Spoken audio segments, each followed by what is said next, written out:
Hello friends, my name is Jonathan Neal, and today we're going to be talking about a very important technique that you can use to increase your body's mobility, to decrease possible painful areas or tender spots in your joints, and in general just to improve your posture and your health. And this technique is called myofascial release. The idea basically behind this technique is that perhaps you've even felt this for yourself. Certain areas of the body, maybe up here in the neck, we've pushed or we've had a massage therapist or a friend push, and we can feel that there's that hard knot, and maybe it's a little bit tender. Now, these knots or these adhesions in our muscle, or more accurately in our fascial tissue, tend to cause a shortening of that area, which can cause all sorts of things like the hiking up of the shoulders, the rounding forward of the shoulders, and other posture distortions that can lead us into not feeling so good, and sometimes over time especially can actually lead us into injury, especially when moving and when exercising and when doing anything that requires us to be under load or underweight. So what we're going to look at is really, first of all, what is fascia and how does it get bound up, and most importantly, of course, how do we relieve those bindings or relieve those adhesions. So fascial tissue is essentially a net of soft tissue that runs throughout the entire body, from the head to the toe all the way out to the fingers. And it's a sort of web or a sort of net that goes through all the tissues, through the bones, through the muscles, through the organs, and everything. And it basically holds everything in its place. And it allows different tissues to be individuated. Now, when some of this fascial tissue, let's say again, like up here in our upper trap, which is very common, when that tissue gets held in a position for a long time, especially under stress, let's say we're sitting at our computer at work and we're stressed out, the tissue tends to learn to adapt to that shortened position by binding up. Now, this can also happen through injuries or just through general stress. But what's really important is that the fascial tissue will start to, again, bind up, but also the fluid inside of it begins to turn from a fluid, a liquid state, into a more gelatinous, a little bit harder of a state, which is what makes it feel like there's that hard lump there. Now, what we found is that when we apply direct pressure to that spot and we sustain that pressure, although it can be a little tender, if we give it time, eventually that fascial tissue will start to relax and the gel-like substance in there starts to hydrate and starts to become more liquid. For instance, using this area up here, this upper trapezius that most of us, again, tend to have some tension or some adhesions in, you can even try this experiment for yourself right now, where you might just take 2 fingers, perhaps, and reach up and just kind of explore around in that tissue. And you'll probably find an area, again, that feels maybe like a tight little ball. And when you apply some pressure to it, it might hurt a little, and it might even be pretty tender. It might hurt a little bit. But what we're looking for is to apply some direct pressure to that area, and I'll just hold. I found a little spot on myself here. And essentially, we're looking until that pain comes from a higher level into a lower level. Now, just using our usual 1 to 10 pain scale, we might be able to say that, say I'm pushing here and it feels like about a 7, I would just wait and continue to hold and continue to breathe until this area went down to about a 3 or a 2, or sometimes it'll even go away altogether. Now, sometimes in that you'll feel an actual physical releasing of the tissues, but that's not our only indicator, and it's not necessarily something we feel every time. What we're really looking for is that reduction in the amount of pain that we feel when we're pressing on that spot. Now, of course, this is just one example of this. These adhesions can be anywhere throughout our body, and different areas having those adhesions leads to different dysfunctions in our body.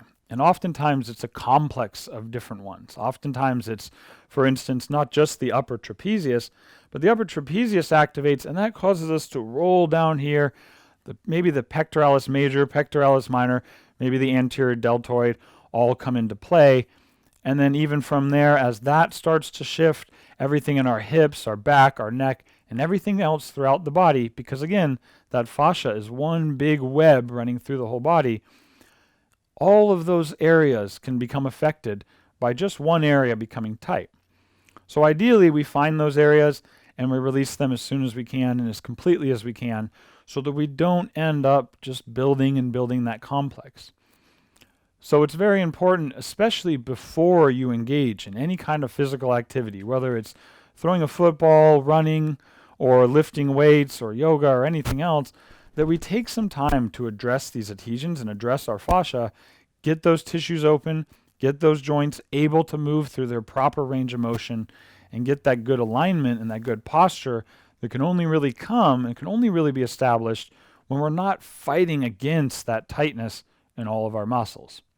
Over the coming weeks and months, I'm going to be leading you guys through a series of videos that will examine the different areas of the body that I've noticed we tend to hold these tensions, we tend to really have these adhesions, and how to approach those areas in a way that will get them their release. And also we're going to be looking at how, again, different complexes of areas can lead to certain posture distortions and how to correct those so that you can move better and feel better. Now let's take a look at some of the tools that we're going to be using in order to make this happen. And there's many different ways you can approach this. And again, before we go into that, I always like to say the tool you use can be helpful, but ultimately it's applying the direct pressure for the amount of time until you get the release that really makes the difference. And that's really what we're looking for. That being said, let's take a look at some of the different things that we use in order to do that. Now, one of the most common things that we have is just a ball. And I have here a yoga therapy ball. You can use anything. I've used everything from tennis balls, golf balls, baseballs, whatever you got. Lacrosse balls are kind of a common one that a lot of people use as well. But again, the ball is a really useful tool because it's simple. You can carry it anywhere. You can have it with you even when you go on vacations or when you go out of town. You can always find some sort of ball that you can use to get those releases.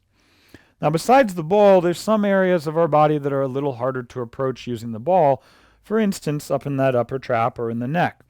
So we have another tool that we like to use. This is called a theracane, and there's, again, many different variations of this, many different brands and styles.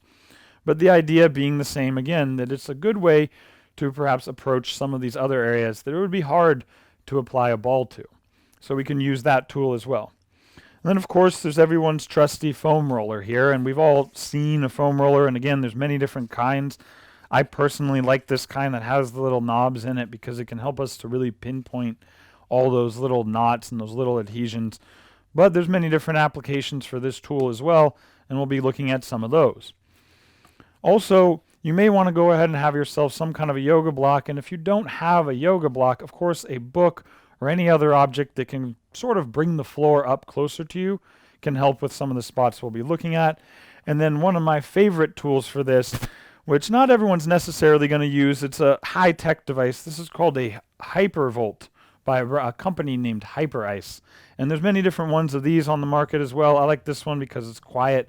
It's proven effective to me.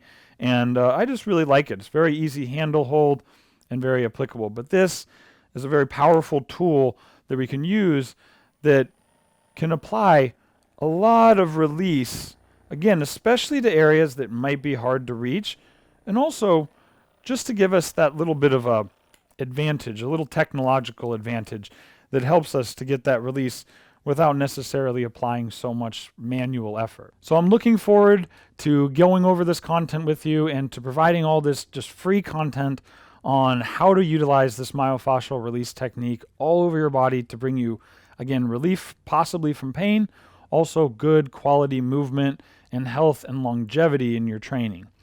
So if you like this video and you like this kind of content, go ahead and click like down below.